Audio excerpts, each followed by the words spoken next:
In a major development, Costa Rica has announced that it will accept illegal migrants deported from the United States, including those from India and Central Asia.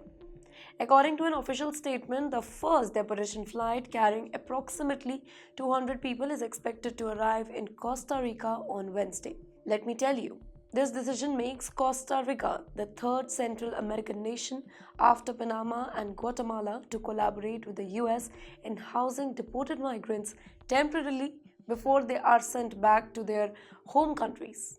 However, this does not mean that the deported migrants will be staying in Costa Rica permanently. Instead, the country will act as a transit point where deportees will be processed and then they will be sent back to their original nations. The US government has been facing challenges in deporting illegal migrants, specifically from India and certain Asian countries, because some home governments are refusing to accept them back without verification of their nationality. Countries, for example India only, has made it very clear that they will only take back deported individuals if their identity and nationality are confirmed. This verification process often leads to delays, and the US is now working with countries like Costa Rica and Panama to temporarily house deportees until their nationality is verified. The move is part of Trump's administration's aggressive effort to remove illegal immigration from the US. And with elections coming up, the crackdown on undocumented migrants is only expected to increase.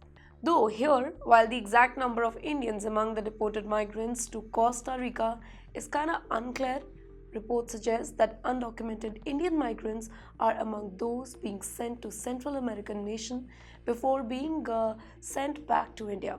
If we talk about the data, then since February 5th, the United States has already deported 332 Indians on 3 military flights. The first flight carried 104 deportees, and officials have stated that close to 600 more Indians are expected to be deported in the coming weeks. These deportations are happening at a very fast pace, raising concern about the treatment of migrants and the condition that they face during their removal. Once the deportees arrive in Costa Rica, they will be transported to a temporary migrant care center near the border with Panama, which is known as CATIM. The International Organization for Immigration, we also call it IOM, will oversee their stay, ensuring that they are provided with basic needs, medical care, and assistance until they can be sent back to their home countries. In fact, according to the Costa Rican government, the entire process is being funded by the US government, meaning that Costa Rica is not financially responsible for the migrant stay. However, Costa Rica has emphasized that it will only serve as a transit hub and not a final destination for all the deportees. Despite these arrangements, the US deportation policy has faced really strong criticism. The images of Indian deportees arriving in handcuffs and shackles on February 5th has sparked outrage in India, with many calling it a violation of human rights.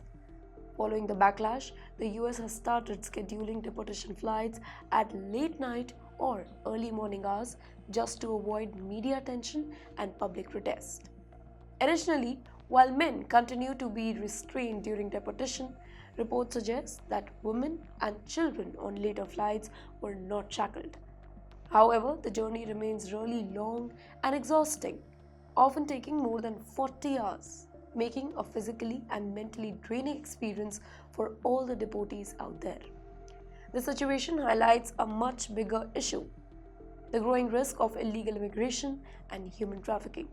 Let me tell you, every single year, thousands of Indians attempt to enter the US illegally, spending about 40 to 50 lakh rupees, that too per person, to travel through dangerous routes via Latin America, Mexico, and Central America. Many believe that once they reach the US, they'll be able to find any work and settle down. But the reality is far different.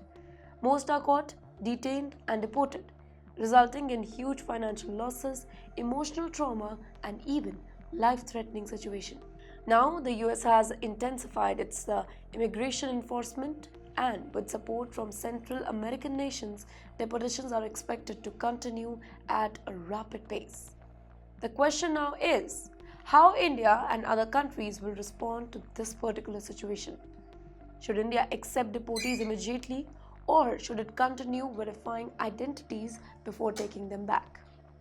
Many believe that India should negotiate better terms just to ensure that its own citizens are not mistreated during deportation. On the other hand, if India delays the process, it could create more problems as migrants may end up stuck in Central American countries like Costa Rica for an extended period. With more deportations on the way, this issue is far from over. The situation is developing rapidly, and in the coming weeks, more details will emerge on how these deportees will be processed and how their home countries will respond. What do you think about this?